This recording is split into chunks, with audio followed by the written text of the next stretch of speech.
because I always wanted that mother-daughter relationship. Nobody was looking, she thought. She'd wrap a couple pieces of chicken up and just slide it in her purse. She didn't want any kids. And here I come. We were drinking on the back steps in middle school. My mom had left and moved to California because she said the town wasn't big enough for the both of us. I waited till he fell asleep and I stole. When he woke up, of course, I was gone. But it was someone that knew my mother. He walked up to me and he slapped me so hard. And that's just one incident. We hung out and, did things we weren't supposed to be doing at that age.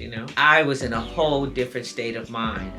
I was having kids and doing drugs and doing all that kind of stuff. But it's all about the state of mind you're in. I was moving fast and I wasn't thinking about nothing and nobody else but myself. I'm the one who made those choices, but now I have a story to tell that I'm not ashamed to tell.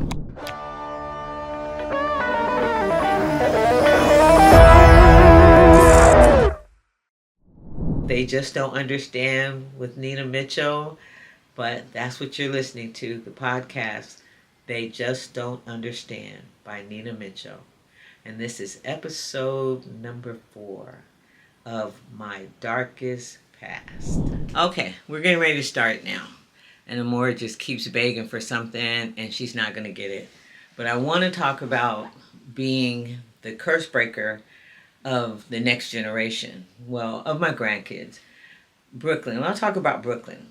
Brooklyn is 20 now. And when I was 20, I had already had my first child, her mother. And so I really applaud Brooklyn for her career, the things she's doing. And I'm just glad that that curse was broken, with me. Because 18, anything young, period. Like my mom had me when she was 15, 16. Then I had my first daughter when I was 19, 20. And those are the informative years where you're supposed to be either going to college or hanging out with friends, working a job, or, doing things to make you happy instead of being at home with the child. And of course, I was a single mother because I wasn't married. So what I did was I still was living in the fast life, The last episode I did was my deepest, darkest secrets, exposing them. And so what I did was I was still dancing and, prostituting myself and, at the age that Brooklyn's at now. And I'm so thankful that she didn't take that route and that I prayed that, Lord, this can't go on. This has to be it. This stops with me. And during that time, like I said, I was, hanging out in the streets, doing drugs and doing all that kind of stuff because my mom, she was, like I said, she was young when she had me and she didn't really get to be a teenager. So I can't blame her for how she raised me. She was pretty hard on me, but then she kind of let me kind of do what I wanted to in a sense, not too much because my grandmother had a lot of control. But my mother always gave me a curfew and, she had, her boyfriends and stuff like that.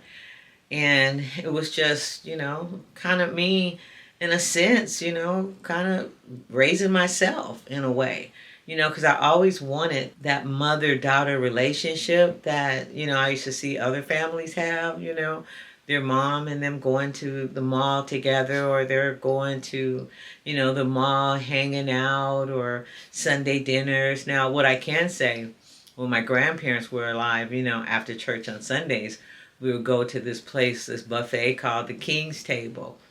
And I smiled because my grandmother would always have her purse with her and she would have it kind of like on her lap and she would kind of just slide it and she would just, when nobody was looking, she thought, she'd wrap a couple pieces of chicken up and just slide it in her purse. And we got home, we had a little extra chicken or that was for her later on that night or whatever it was. But that was so cute. And as I got older, I found myself doing that in some places. But now, you can take out so you don't have to sneak anything. That's the cool part. But she was getting her money's worth. But my mom, again, like I said, she was young and she really didn't, she really didn't want any children. To be truthful, she didn't want any kids, and here I come, and the way I start acting, skipping school, going to the front door of the school when she dropped me off on her way to work, and I would go out the back and, meet up with my friends and sit on the steps and drink. I think it was Thunderbird. That's what we would drink. Now, I don't even remember who got it for us, but it was probably one of our friends' older siblings. But whoever it was, we were drinking on the back steps in middle school. And as I'm telling this story, I look around at the kids and what they're doing today. And sometimes I shake my head, but I don't judge because all of a sudden it comes back to my mind, what were you doing when you were in middle school? Maybe I wasn't doing the same things. Maybe it just had a different face. But I wasn't in class every day trying to be a straight A student. I was not doing that. So, my mother, used to get called a lot, saying that I wasn't in class or, that she had to come up and talk with me and I'd be sent to the principal's office. And, that went on for a long time. Even up until, high school, I still was, smoking cigarettes and smoking weed, drinking, at an early age. It's really crazy to even say that because, some things you just hold back or you suppress it because, you don't, either you don't want to expose yourself or you're just maybe ashamed. But I refuse to go to my grave with any regrets or any secrets because that's what, the older generation in my family, they did. There was a lot of secrets that was, just a lot of things that they kept to themselves. They called themselves being private, but to me it was kind of a sneaky kind of private thing that, and maybe I should have asked more questions. I don't know if I would have got the correct answers or anything, but I should have asked more questions. So as time went on, I was in high school and, I was, hanging out, skipping school. And then that's when, like in my last year of high school, I started really, turning up the volume on hanging out and smoking cigarettes and doing things like that. And so my senior year is when my dad, I was staying with him because my mom had left and moved to California because she said the town wasn't big enough for the both of us. With my behavior, she just was too embarrassed because I would do things that I'm not even proud of today that I would share with you now. I would be at a person's house and we were doing drugs and it was an older man and he happened to fall asleep. And what I did was I waited till he fell asleep and I stole all of his drugs. I stole all of his jewelry. I did all of that stuff. And when he woke up, of course, I was gone. But it was someone that knew my mother. And one day I was standing at the bus stop and I don't know where I was going, but I was in the Central District. And I was at the bus stop and he pulled up on me. And he got out the car and I was just kind of stuck. I didn't know what was going to happen. And he walked up to me and he slapped me so hard that I could probably still feel it today. And so when I told my mom about it, she made a phone call. And ever since then, every time I saw that man, he never said anything to me. He just would look at me and roll his eyes or look the other way or whatever. I don't know what kind of influence she had and with who, but he never bothered me again, And that's just one incident, There was others that when I was like in high school, I would just sneak off to a friend's house. And I remember walking into his house. His father was sitting in the front room. So we had to pass his father to go to his room. And, I was polite. I spoke and, walked through it. I know he probably was thinking, they supposed to be in school. But he didn't say nothing. He was a quiet Southern man. He didn't say a thing. And so I stayed over there and we hung out and, did things we weren't supposed to be doing at that age, And so when I left, and my mom got a call and said that I wasn't in school that day. And she asked me, she said, well, where were you? I said, oh, I was in school. And she said, no, they called me and said you weren't in school. Now, I don't remember to this day how she found out who I was with. But I think I probably broke down and told her or something. I don't know. She put a lot of fear in me or something. So I told her I was with this certain person. So she says, well, were you guys together? I can't remember exactly how it went, but what happened was she took me over to his house and took me inside the house and asked the dad, was I the girl that he saw over there earlier that day? And I stared that man down so hard, I was like, in my heart, I was like, please say no, please say no. And he just looked at me for a while, and then he said, yes, she was over here earlier today. And I was so mad. I was mad that he said yes, but I was really mad that I had lied to my mom and then I got busted for it. You know, it wasn't something I got away with. It was like, it was out in the open then. So, you know, I stayed on restriction. She'd always put me on some kind of punishment. Oh, you can't have phone calls for 2 weeks. You can't go anywhere, you know, all that. And sometimes, you know, she didn't really spank me when I got older. She just knew that I liked to go, so she would take things away from me.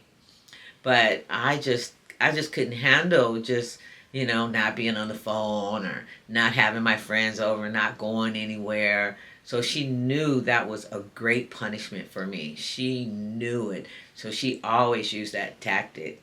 I'm going to tell you this one thing too before I end.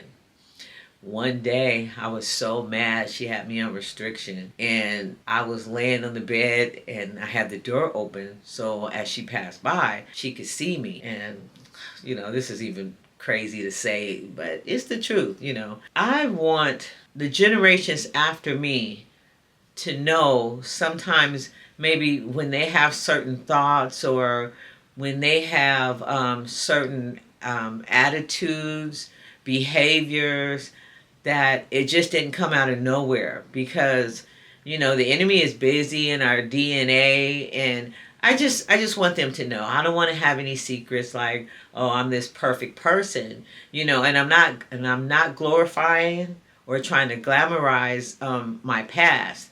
I'm just sharing it because it's like writing a book. And instead of me writing the book, this is something that, you know, generations to come, they can see, you know, and hear my voice. Because that's what I miss about my grandmother. I didn't record her voice, and I wish I had, you know, because she was the closest thing to me.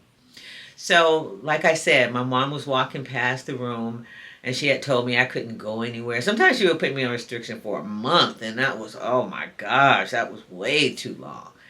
And so what I did was I took a knife, and I don't even think it was like the sharpest knife in the kitchen. It might have been a butter knife or something, but it probably had a few little edges on it to make it look good. So it is not funny because there are people that cut themselves, you know, and I'm not trying to make any fun of this, because as I go on with this story, I'll elaborate not on this video, but on the videos to come, how that played a part in my family's life. And, you know, just talking about this now, you know, it's just bringing back to me how certain things are in your family and you don't know why you have that behavior, you know, or why you're doing this, or why you're thinking that, why you're depressed, why do you have anxiety, why do things make you so upset, why do you have anger problems, why don't you forgive? And all of it, you know, I can't just blame it on, you know, the DNA, because when you find Christ, you know, all those things, they don't necessarily go away, but you have someone that you can trust and depend on. And it also helps when you have a good team, a support team that really won't just say yes to everything and let you know when you're right or wrong. You know, it really helps that, you know, you have a tight circle that really understands you and they're not judgmental, you know. So that's really important to put in your pocket and understand and not be judgmental and, listen to people that have thoughts that are different from yours. So back to my mom passing by the bedroom door with the door open. I'm laying there and I want her to feel so bad for me. I'm crying and I'm trying to get off restriction. So I have this knife. I have it laying on my arm, on my wrist, and I'm watching her walk past, and she just walks past. She didn't say anything. She didn't say anything. And so, of course, I didn't cut myself because I'm too afraid of blood, for one thing. I don't like needles. I don't like pain, period. And I mean point blank, period. I don't like pain at all. So that strategy didn't work. And I was like, dang, she didn't even fall for that. So those are some of the things that I'll share now, because there's many more stories to tell. And this was really based on Brooklyn, my oldest granddaughter, because at the age she is now, I was in a whole different state of mind. I was having kids and doing drugs and doing all that kind of stuff. So I feel that I'm the curse breaker for her, because she is the oldest grandchild, the oldest granddaughter that I have. And I'm so very proud of her that, she's doing her thing. She's not thinking about, well, she did in the interview that we did last episode. She want a family, but I think she's going to hold off on that, because having children is a huge responsibility. Huge. It's a blessing. I'm not saying it's not, but it takes a lot of your time. It really does. I mean, it slows you down, just like with me having a pet. When I travel, I have to either take a more with me, or I have to pay for, doggy hotel or something. It's just an extra responsibility, extra additive to your plan. And say, for instance, you go out of town and you take your dog with you, then you leave the dog in the hotel room. The dog might cry, or you leave the dog with one of your relatives and they might have a dog. It's just too much. So, I'm just going to say this to all young people that have not had any children yet and may not want any, that I'm not saying not to have, because some people want to be mothers, and there are so many wonderful mothers out there, that just love their kids, and they just do the most for their kids, and they just provide, and they just have, just set their kids up so well. So I'm not saying, having kids is like, a headache, but it's all about the state of mind you're in and the circle that you keep. And at that time, the circle that I was in was really fast and furious. I was moving fast, and I wasn't thinking about nothing and nobody else but myself. I was just having fun. What I thought was fun. But I did get, some beautiful kids out of it. I did. And, it's good. It's just how it went, And if I could change anything, I don't think I would change. To be honest, where I'm at now, I don't think I would change anything. I might change a few things, but I had to go through the things that I went through, because I'm the one who made those choices. Did nobody choose those choices for me? I did that on my own. And apparently it was for a purpose, because now I can talk to just about anyone about almost any situation or any issue, except for needles. Now that's one thing I know nothing about, because I am so afraid of needles. That's one thing that I see a needle or see somebody surgery or something like that, blood, oh my gosh, I pass out. So I can talk about anything else.